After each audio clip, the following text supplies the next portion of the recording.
할렐루야. 오늘 금요기도에 오신 성도님들을 환영하고 축복합니다. 아멘. 우리 피택자분들 특송 준비하시느라 수고 많으셨습니다. 좋으시죠? 저만 좋은가요? 네, 비록 비가 와서 걱정도 했지만 또 열심으로 마음으로 담은 하나님 앞에 찬양이 하나님께서 기쁘게 받으신 줄로 믿습니다. 아멘. 우리 옆사람과 오늘 함께 이렇게 좀 인사했으면 좋겠는데요. 우리 복음의 일꾼이 됩시다. 한번 인사해 볼까요? 아멘. 사랑하고 축복합니다. 네, 그렇습니다. 우리가 계속해서 이제 금요 기도회 때마다 에베소서 말씀을 좀 보고 있습니다. 벌써 이제 3장 말씀인데요. 에베소서는 총 몇 장까지 있을까요? 예? 몇 장까지 있어요? 예, 6장까지 있어요. 예, 벌써 이제 3분의 1이 끝나고 3분의 2가 시작되는 부분입니다. 오늘 말씀을 보면서요, 우리가 가끔씩 생각을 해볼 게 있다라는 것이죠. 우리 교회 안에도 어린이집 교사로 이렇게 일하시는 분들이 계십니다.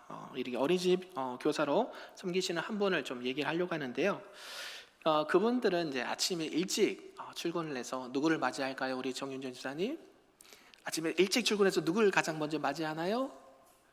아이들 먼저 맞이하거든요. 네, 아이들을 엄마 아빠가 출근하기 전에 아이들을 이렇게 맞이하는 것을 보게 되죠. 그래서 그들을 볼 때에 아이들과 손도 맞추고 또 손을 잡고 눈을 맞추고 또 이름을 불러주면서 아이들과 친근하게 이렇게 활동을 합니다. 또 아이들이 울 때는요, 꼭 내 마음이 아픈 것처럼 그들과 함께 울기도 하고, 또 아이들이 즐거울 때는 함께 즐겁게 웃기도 하면서 그런 일들을 한다라는 것이죠. 그럴 때 이제 한 부모님에게 이런 연락이 옵니다. 선생님, 우리 아이가 집에서 맨날 선생님 이야기만 해요. 그래서 뭐라고 하냐면 선생님이 나를 너무 사랑한대요. 이렇게 인사를 한다는 것이죠. 그래서 그 부모님이 선생님에 대한 이 존경과 사랑을 이렇게 표현한 것을 보게 되는데요. 이 어린이집 교사, 이건 단순히 어린이만 보는 일이 아니죠. 그리스도의 사랑과 마음으로 아이들에게 사랑을 전하고 또 하나님의 자녀인 그들에게 하나님의 존재인 그들을 가르치고 사랑으로 품는 것을 보게 된다라는 것이죠. 직업은 어린이집 교사인데요, 그의 삶은 사명자다라는 것을 말씀드리고 싶습니다. 그것뿐만 아니라 한 사회복지사가 있었습니다. 이 사회복지사도요, 하루 종일 만나는 사람들이 누구일까요? 어려운 이웃들을 만나게 되거든요. 혼자 계시는 독고 어르신들이나 또 장애를 가지신 분이나 또 소년 소녀 가장이나 누군가에게 도움이 필요한 분들을 만나거든요. 그래서 그들의 이야기를 들어주기도 하고 그들과 함께 손을 잡아서 이야기도 들어주고 또 그들이 받을 혜택이 무엇인지를 소개해주는 그 직업을 가진 분이 이 사회복지사예요.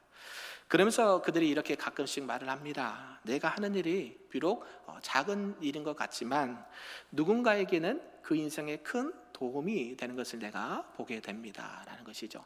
지금은 많이 나아졌어요. 이 사회복지사도요, 형편과 처우가 많이 좋아졌는데요, 예전에는 막 이렇게 사회복지사를 많이 뽑아야 되는데 그렇지 않을 때 공무원들이 그 일이 너무 많아서 심지어 이 과로사로 이렇게 생명을 달리하는 분도 봤거든요. 그러니까 그들이 정말 어린이집 교사나 또 사회복지사는요, 이 복지 쪽에 관련해서 매우 박봉입니다. 저희도 사회복지를 공부해서 알지만 공부한 만큼 노력한 만큼 수고한 만큼 대가가 그리 크지 않아요. 누가 알아주지도 않고요. 그런데 어때요? 그들은 직업으로서 교사와 이 사회복지사를 하는 것이 아니라 무엇을 가지고 일한다고 생각하냐면 사명감으로 한다는 것이죠. 그래서 제가 그렇게 얘기했어요. 사명감 아니면 어린이집 교사와 사회복지사는 할 수가 없어. 동의하십니까?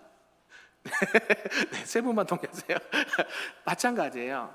우리가 무슨 일을 할 때에 그냥 직업적으로만 하면 그냥 직업으로 끝나지만 그것이 누가 나에게 주신 사명이다?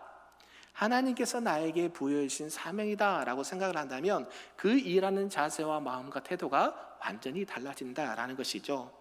오늘 본문에 등장하는 사도 바울도 그런 사람이었습니다. 그래서 자신을 뭐라고 소개하는가 봤더니요, 3장 1절을 보니까 그리스도 예수의 일로 너희 이방인을 위하여 갇힌 자 된 나 바울이 말하노니 라고 시작을 해요. 자기를 이렇게 소개를 하고 있습니다. 지금 그리스도 예수의 일로 너희 이방인을 위하여 갇힌 자 된 바울은, 지금 바울은 어떤 상황인가요? 갇힌 자 상태예요. 그러니까 감옥에서 지내고 있는 상황이에요. 그러니까 우리가 이 편지가 어디서 쓰여진지를 알겠죠? 어디서 쓰여졌을까요? 감옥에서 쓰여졌다는 거예요. 그러면서 그런 감옥에 갇힌 상황에서도 어떻게 표현하는가 봤더니요, 자신이 맡은 사명을 매우 자랑스럽게 표현하고 있다는 것이죠.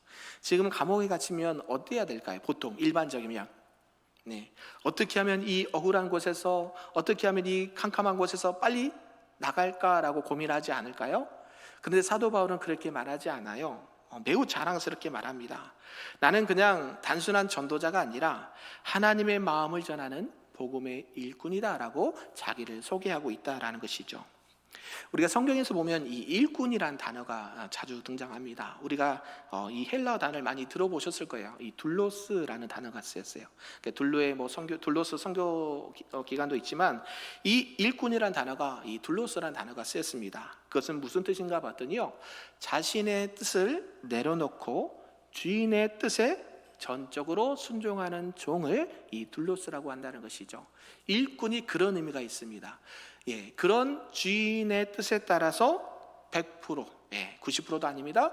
100% 이 주인의 말에 순종하는 종을 둘로스, 일꾼이다, 종이다라고 표현을 한 것이죠. 그래서 바울은, 여러분이 신약성경 이 바울 서신을 쭉 읽다 보면 어떤 표현이 많냐면, 나는 누구의 종이다? 그리스도의 종이다, 하나님의 종이다, 복음을 맡은 종이다라고 자신의 사도성과 함께 그리스도의 종됨을 계속 어필하는 것을 보게 됩니다.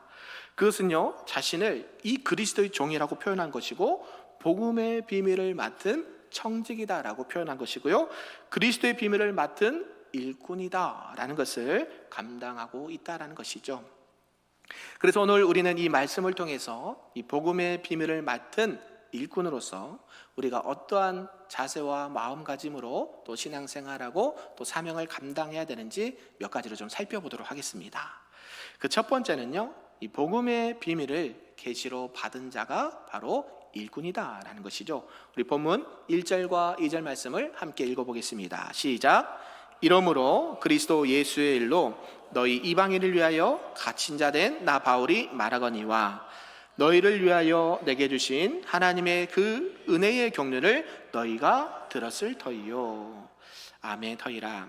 3장 1절에 보면 그렇게 말씀하죠. 이러므로 그리스도 예수의 일로 너희 이방인들을 위하여 갇힌 자 된 바울을 말하고 있습니다. 이러므로는 무엇을 의미하고 있을까요?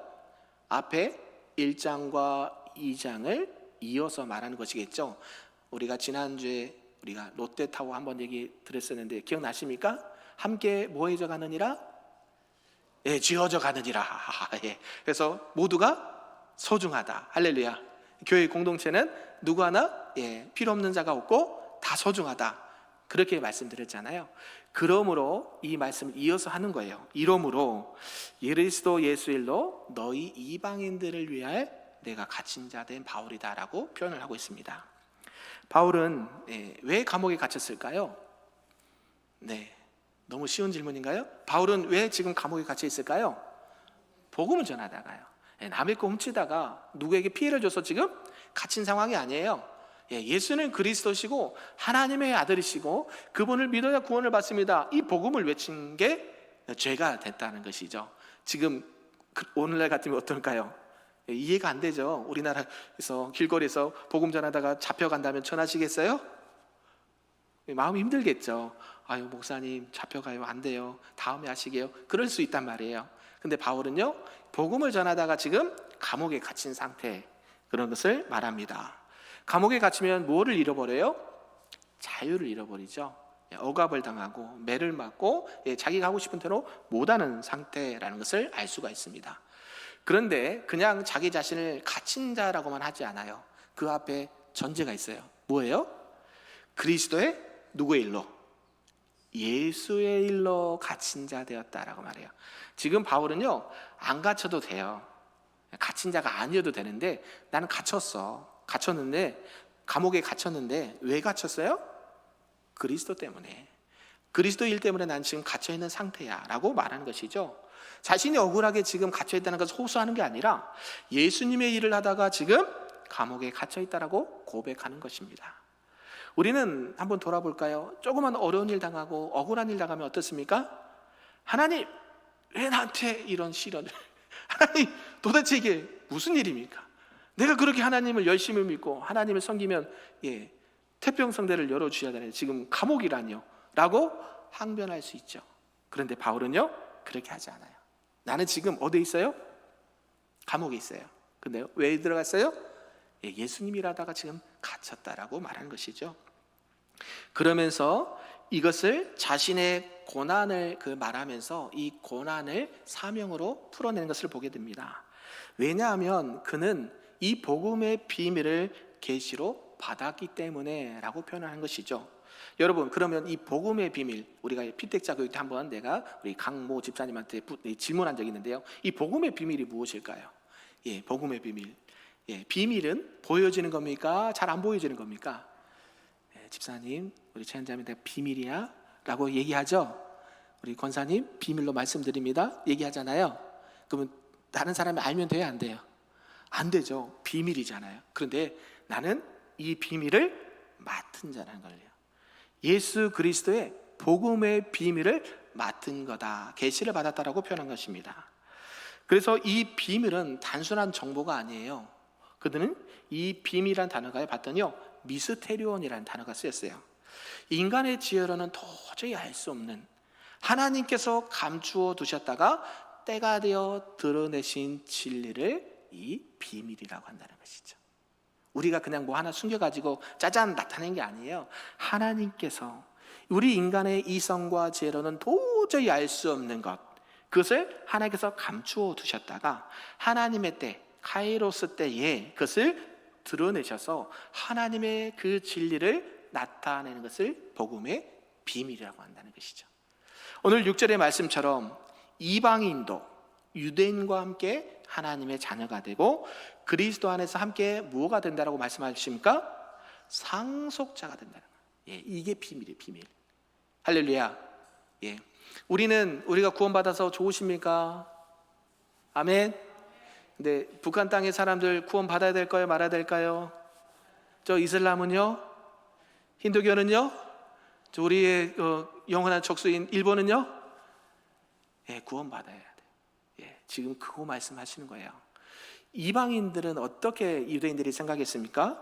당시에 유대인들은 자신들만 구원받았다라는 이 사상이 있었어요. 선민 사상. 우리는 누구에게 선택받았어요? 하나님께, 아브라함부터 하나님으로부터 우리는 선택받은 민족이야. 그러니까 우리만 어디를 받아요? 구원을 받는다. 우리가 전도할 때 이번에 그 구원받은 확신을 들었다고 얘기했는데요. 나는 구원받았어. 누구의 혈통이야? 아브라함의 혈통이고 나는 하나님의 자녀이고 나는 구원받았어. 그런데 이방인은 구원받아야 안 돼요? 유대인의 입장에서는 받으면 안 되는 상황이에요. 그들은요, 하나님과 가까이 할 수 없는 민족이라고 생각을 했거든요. 그래서 유대인들이 가장 잘못된 생각을 가진 게 첫째는 뭐라 그랬어요? 지난주에 말씀드렸듯이 율법을 지켜야지만 뭘 받는다? 구원을 받는다라고 생각하고, 두 번째는요, 우리는 선택받은 하나님의 백성이라는 것 때문에 우리만 구원받는다라고 생각을 해요. 이게 잘못된 구원관이라는 것이죠. 그래서 우리 피테자 교육 때 무엇을 가장 많이 길게 했어요? 구원론에 대해서 거의 한 달 반 동안 했던 것 같아요. 시간도 모자랐지만 어때요? 이 구원에 관련돼서 많은 사람들이 고민하고 아파하고 씨름하는데, 유대인들은 이 구원의 문제를 율법을 지켜야 구원을 받고 선택받은 유대인들만 구원받는다라는 잘못된 사상과 생각이 있다는 거예요. 지금도 그 생각은 변화가 없습니다. 그래서 하나님은 바울에게 진리를 알려주는 거예요. 왜? 뭐라고? 너희들만, 유대인들만 구원받는 것이 아니라 누구도 구원받을 수 있다? 이방인들도 구원받을 수 있고, 그들도 누구의 상속자가 된다? 그리스도 안에서 함께 상속자가 될 수 있다라는 비밀을 알게 되었다는 것이죠. 이게 하나님의 은혜라는 것이죠. 우리 성경 사도행전 10장에 보면요, 이 고넬료, 베드로가 이 고넬료와 만나는 장면이 있습니다. 이 베드로가요, 이 고넬료, 이렇게 복음, 여러 지역의 복음을 전하는 장면이 나오는데, 특별히 베드로는 누구입니까? 우리가 말하는 유대인이에요. 유대인이에요. 그런데 꿈에 나타난 거예요. 이방인과 교류하는 것을요, 죽기만큼 싫었던 거예요. 네, 사마리아인 우리 비유도 많이 들었잖아요. 유대인들과 이방인들은 상종도 하기 싫어. 저 사람들 만나면 괜히 마음이 좀 힘들고 괜히 하루 상황이 안 좋은 것 같아. 저들과 가까이 하면 돼야 안 돼요? 예, 가까이 안 하고 싶은 사람들. 그런데 베드로에게 주님께서 꿈으로 환상으로 보여준 거죠. 하나님께서 환상을 통해 말씀하시는데요, 사도행전 10장 15절 이렇게 말씀합니다. 하나님께서 깨끗하게 하신 것을 속되다 하지 말라. 누가 깨끗하게 하셨다고요? 하나님께서. 예, 하나님께서 깨끗하고 한다는데 사람이 그걸 속되다 할 수가 없다라는 것이죠. 그러면서 이제 베드로가 그 꿈에서 깨고 나서 고넬료 집에 갑니다. 갔더니요, 이미 말씀을 들을 준비가 되어 있어요. 여러분처럼 딱 예배 자리, 기도의 자리, 말씀을 듣는 자리로 딱 준비되어 있는 거예요. 그러면서 복음을 전합니다. 예, 우리 하나님께서 알려주신 것처럼 고넬료 집에 가서 복음을 전했더니 이들이요, 놀라운 것을 보게 돼요. 구원받는 은혜를 체험하는 거예요. 할렐루야. 그러면서 베드로가 잘못된 내가 생각을 가지고 있었구나, 내가 하나님의 뜻을 제대로 알지 못했구나 라는 것을 보면서 하나님은 누구도 사랑하신다? 이방인들도 사랑하신다. 예, 이방인들을 사랑하신다면서 이 복음의 비밀을 깨닫게 되었다는 것이죠.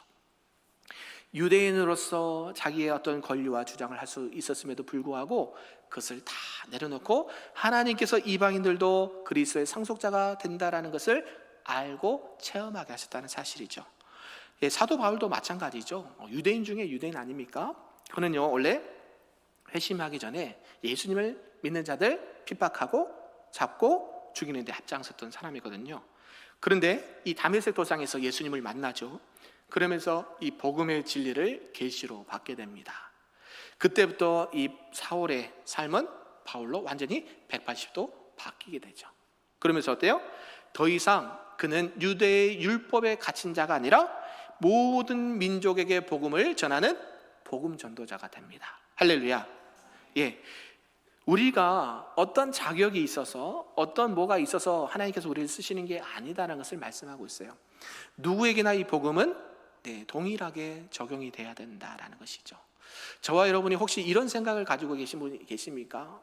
예, 우리가 직분을 받거나 일을 감당할 때에 저는 부족합니다, 연약합니다, 저 같은 사람이 무슨 일을 할 수 있겠어요, 이렇게 생각하시는 분들이 종종 계십니다. 그런데요, 우리 하나님은 자격을 보지 않으세요. 뭘 보시냐면 그 마음에 뭘 보셔요? 중심을 보세요. 할렐루야. 이방인이냐 유대인이냐 백인이냐 흑인이냐 아프리카이냐 이슬람이냐 인도교냐 따지지 않아요. 그들은 다 무엇 받기를 원하세요? 구원받기를 원하세요.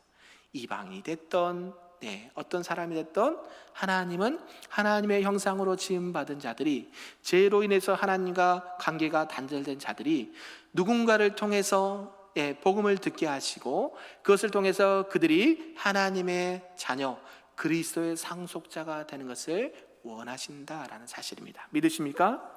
그래서요, 사도 바울이 이렇게 자기 자신을 표현해요. 모든 성도 중에 지극히 작은 자라고 표현해요. 아니, 우리가 사울에 대해서 모릅니까?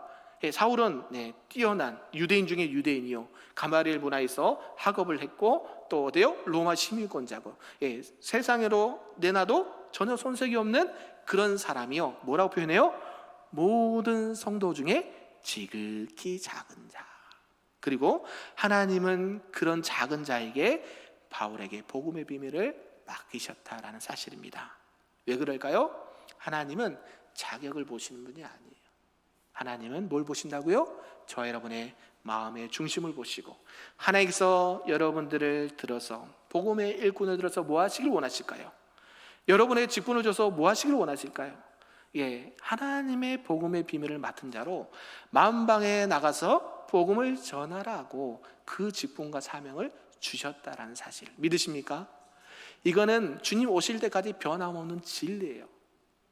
우리 교회 안에 그죠? 이러한 믿음과 이러한 자세가 필요하다는 것이죠. 우리가 주일을 감당할 때에 누구는 자격이 되고 누구는 자격이 안 되고 누구는 이렇고 누구는 저렇고 그런 건 다 세상적인 거예요. 우리가 주님 앞에 나올 때에 하나님 우리의 마음의 중심을 받아 주옵소서, 비록 부족하고 연약하지만 그 많은 영혼들에게 복음을 전하기 위해서 나를 들어 쓰신 것을 감사합니다. 부족하지만 또 연약하지만 나에게 능력을 주셔서 이 복음의 비밀의 계시를 알게 하시고 담대하게 증거하게 하옵소서. 아멘. 이렇게 하나님 앞에 귀하게 쓰임받는 복음의 일꾼들이 다 되시기를 주님의 이름으로 축복합니다. 아멘.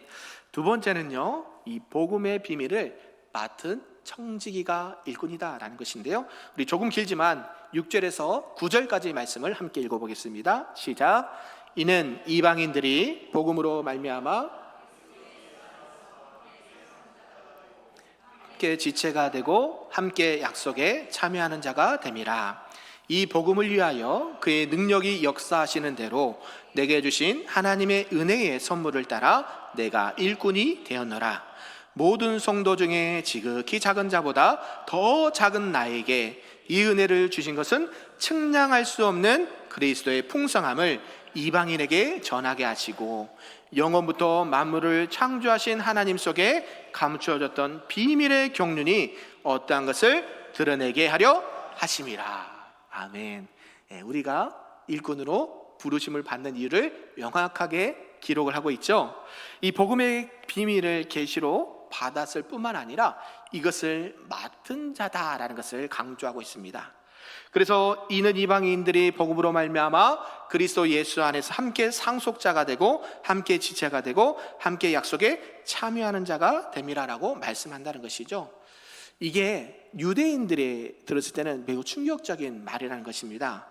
왜냐하면 유대인들은 아까 말씀드렸듯이 자기들만 선택받은 선민이라는 그런 생각이 있었으니까요, 이방인들은 구원의 대상에 포함도 시키지 않았습니다. 그런데 하나님은 오늘 바울을 통해서 이방인도 동일하게 하나님의 자녀가 되고 그리스도의 안에서 함께 상속자가 된다라고 선포를 하신다는 것이죠. 그러니까 유대인들이 그동안 알고 있었던 율법과 생각들이 어때요? 완전히 무너지게 되는 것이죠. 그렇죠. 이거를 우리가 이제 큰 충격을 받았을 때 하는 표현이 목사님이 이렇게 표현하더라고요.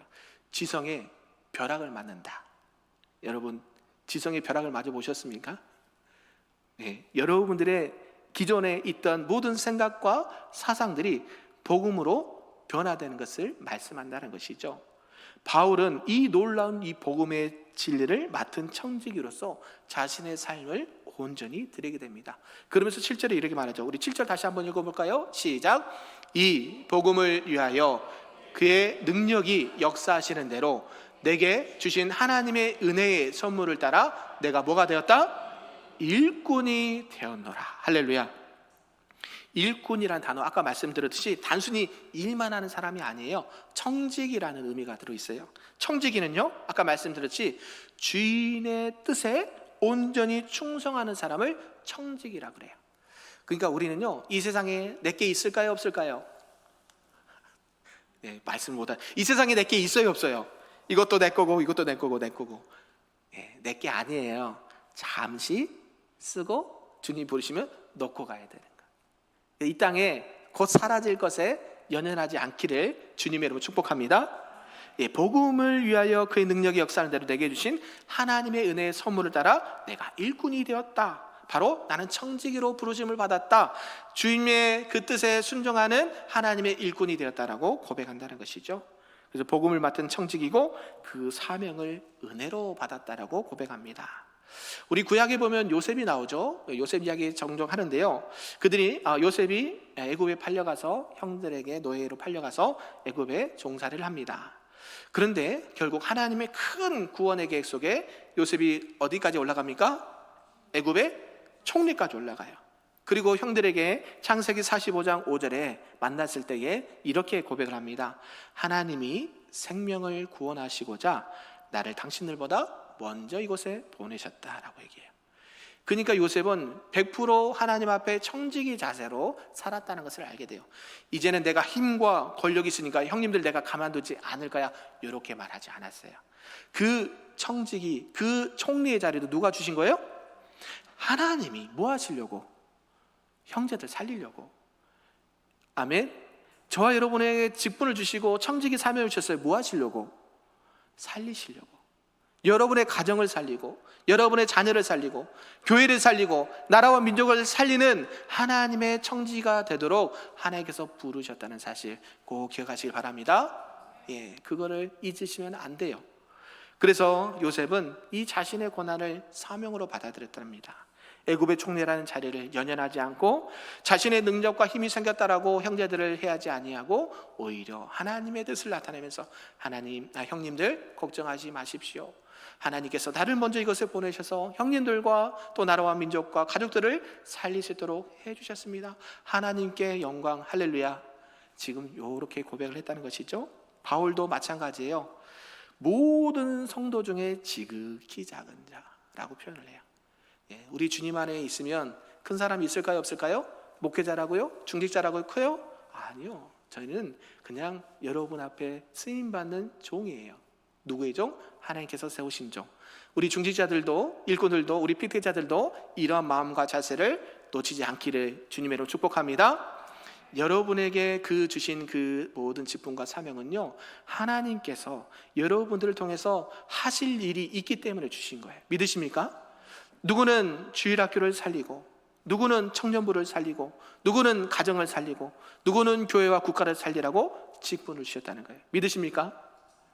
그거 흔들리시면 절대 안 됩니다. 내게 주신 그 은혜를 잊지 아니하고, 지극히 작은 자를 들어서 하나님의 일꾼으로 부르신 그 은혜를 잊지 아니하고, 오늘도 복음을 맡은 청지기로서 사명을 감당하는 우리 금요교 모든 성도님들 되시기를 주님의 이름으로 축복합니다. 아멘. 희한하죠? 오늘과 다음 주는 이 피택자를 중심으로 말씀을 전하고 있어요. 세 번째는요, 복음의 비밀을 담대히 전하는 자가 사명자다라는 것을 말씀하고 있습니다. 우리 10절부터 13절까지 말씀을 다시 한번 읽어보겠습니다. 시작.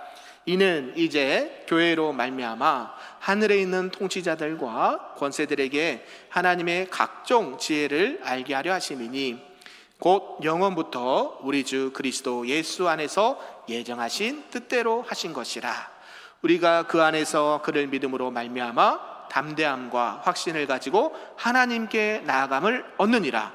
그러므로 너희에게 구하노니 너희를 위한 나의 여러 환난에 대하여 낙심하지 말라. 이는 너희의 영광이니라.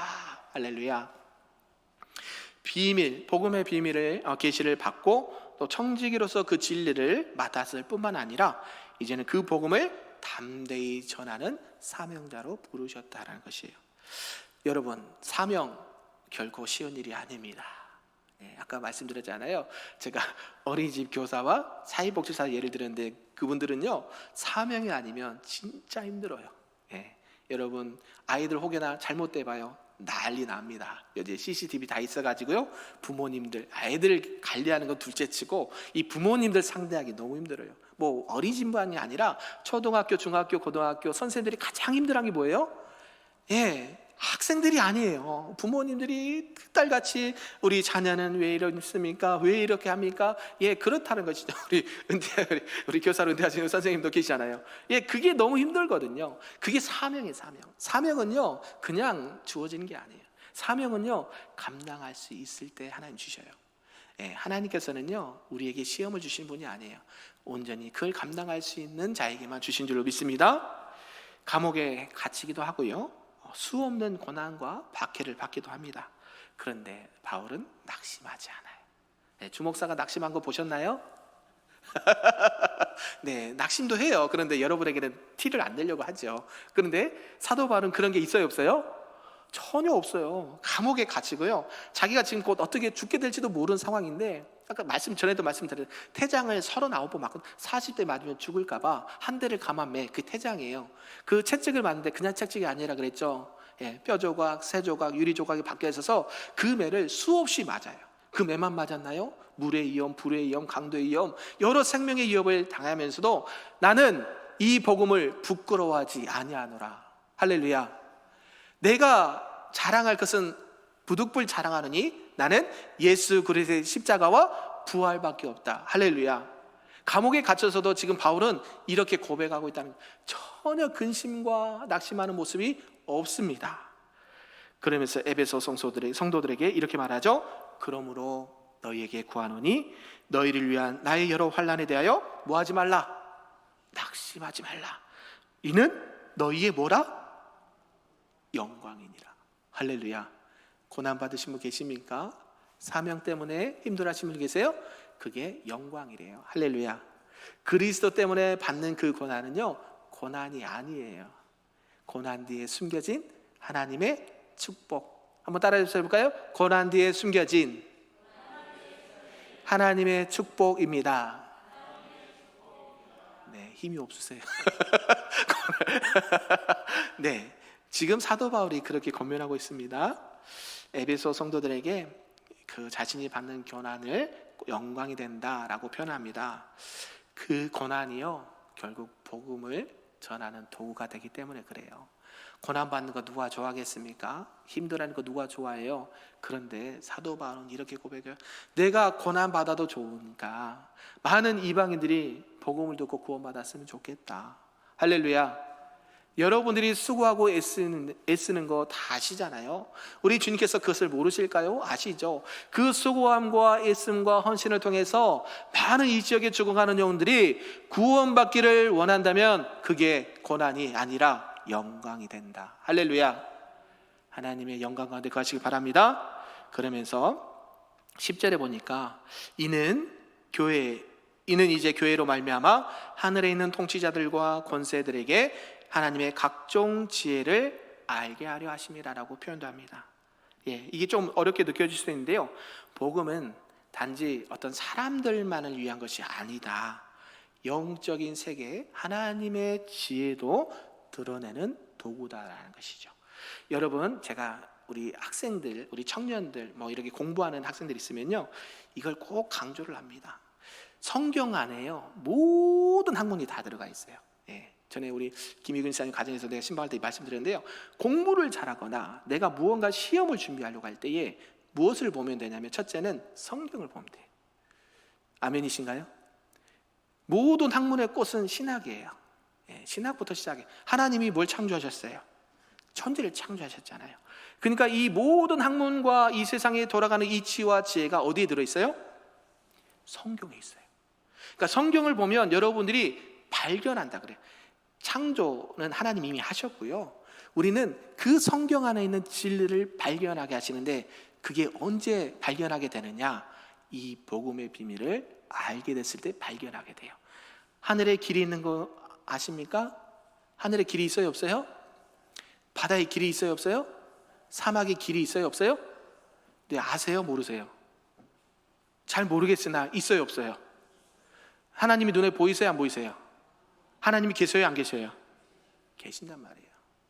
이게 하나님의 복음의 비밀을 맡은 자가 그냥 이성적으로 어떤 그런 것만, 사람을 위한 것만 아니라 영적인 세계도 보게 하시고 이 세상 돌아가는 이치도 알게 하시고 세상의 학문뿐만 아니라 여러분 사업하시는 분들도 말씀을 깊이 묵상하시면 그 사업의 길이 활짝 열립니다. 왜요? 하나님의 형상으로 지음받은 백성들이, 사람들이 지금 무슨 생각을 하고 무엇을 중요하게 생각하고 무엇을 싫어하고 무엇을 좋아하는지를 성경에 다 기록해 놓으셨거든요. 그거를 발견한 자가 사업도 잘합니다. 그렇죠, 우리 이강하 장로님? 그렇단 말이에요. 왜요? 그 사람들의 마음을 읽을 수 있어야 돼요. 하나님이 주신 지혜로 이 세상의 사람들 향한 그런 것뿐만 아니라 이 땅의 복음의 비밀을 알게 되면 우리가 하나님의 영광 가운데 거하는 것을 보게 된다는 것이죠.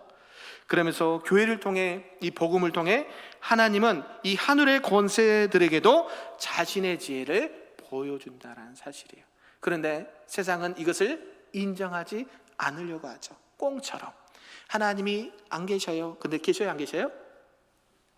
계신단 말이에요. 눈 가린다고 안 보이는 게 아니라, 안 계신 게 아니라, 하나님은 여전히 함께 하시고 우리가 복음의 비밀을 알기를 원하시고 우리가 청지기로서 그 사명을 감당하기를 원하시고 사람들뿐만 아니라 세상에 돌아가는 그 모든 비밀을 알게 하셔서 하나님이 진정한 우리의 왕이십니다. 하나님이 우리의 진정한 구원자 되십니다. 예수 그리스도만 통해서 구원을 받습니다. 이방인들도 구원받을 수 있습니다라고 선포하는 것이 복음의 비밀이다라는 것이죠. 말씀을 좀 정리하겠습니다. 사랑하는 성도 여러분, 우리에게는 귀한 사명을 주신 줄로 믿습니다. 하나님 나라 복음의 일꾼으로 부르셨고, 또 부족하고 연약하지만 하나님은 조건과 자격을 보지 않습니다. 여러분의 마음의 중심을 보시고 여러분들에게 감당할 수 있는 힘과 능력을 주셔서 성경 말씀을 통해서 하나님의 놀라운 진리를 발견하면서 이 땅 가운데 내가 어떻게 할까요? 고민한 것이 아니라, 내가 근심에 빠져 있는 것이 아니라, 하나님 부족하지만 연약하지만 보게 하시고 듣게 하시고 깨닫게 하셔서 하나님의 복음의 비밀을 담대하게 전하는 일꾼이 될 수 있도록 인도하여 주옵소서. 그런 사명감을 가지고 하나님 앞에 귀하게 쓰임받는 우리 금요교회 모든 성도님들과 또 이번에 임직받는 모든 필기자 분들이 되시기를 주님의 이름으로 축복합니다. 아멘.